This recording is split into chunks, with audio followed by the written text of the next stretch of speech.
سر میں مر جاؤں گا مگر طلاق نہیں دوں گا۔ وقاص 2 بیٹیوں کے بعد پیدا ہونے والا ماں باپ کا اکلوتا لاڈلا بیٹا تھا۔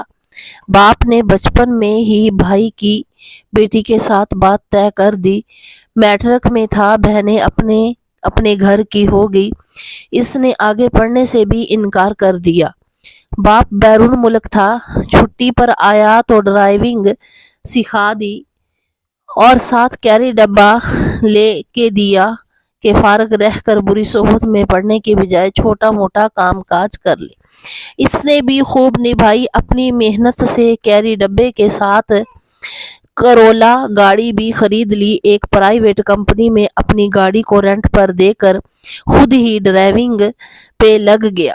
باپ نے پرانا گھر توڑ کر وسیع عریض رقبے پر خریدے طرز کی خوبصورت کوٹھی بنائی، ساتھ ہی بیٹے کی شادی کا اعلان کیا، مگر لڑکی نے انکار کر دیا۔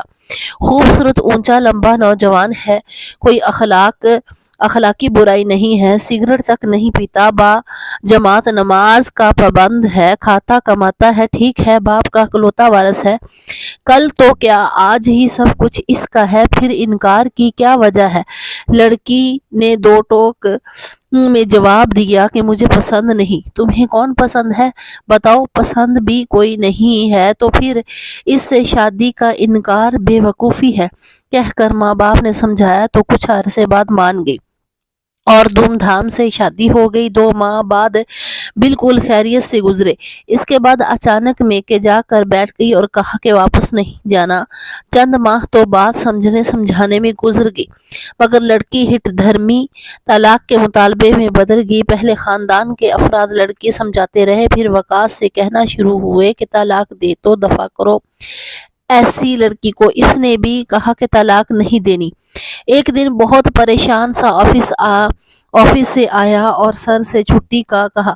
سر کے ساتھ کافی دوستی بھی تھی تو سر نے پوچھا کیا پریشانی ہے تو کھل کر ساری بات بتائی اور کہا کہ کل سارا خاندان اور علاقے کے معززین کی پنچایت ہوگی کہ وہ نہیں رہنا چاہتی تو میں ہی اسے طلاق دے دوں۔ سر نے بھی یہی مشورہ دیا، جو ساتھ رہنا ہی نہیں چاہتی اسے چھوڑ دینا بہتر ہے۔ تو وہ بولا، سر میں مر جاؤں گا مگر طلاق نہیں دوں گا، بچپن سے محبت ہے اس سے۔ اگلی صبح 10 بجے سر کو فون آیا کہ وقاص کی ڈیتھ ہو گئی ہے۔ سر کے ہاتھ سے ناشتے کا لقمہ گر گیا، شاید وقاص نے خودکشی کر لی ہے۔ بھاگم بھاگ اس کے گھر پہنچا تو پتہ چلا خودکشی نہیں کی بلکہ فجر کی نماز باجماعت پڑھنے گھر پہنچا تو گر گیا۔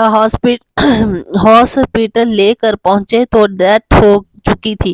ڈاکٹر نے بتایا کہ دماغ کی شریانیں پھٹ کر اسے ساری زندگی کی تکلیفوں سے آزاد کر گئی ہیں۔ لڑکی کو طلاق کا مطالبہ نہیں کرنا چاہیے تھا۔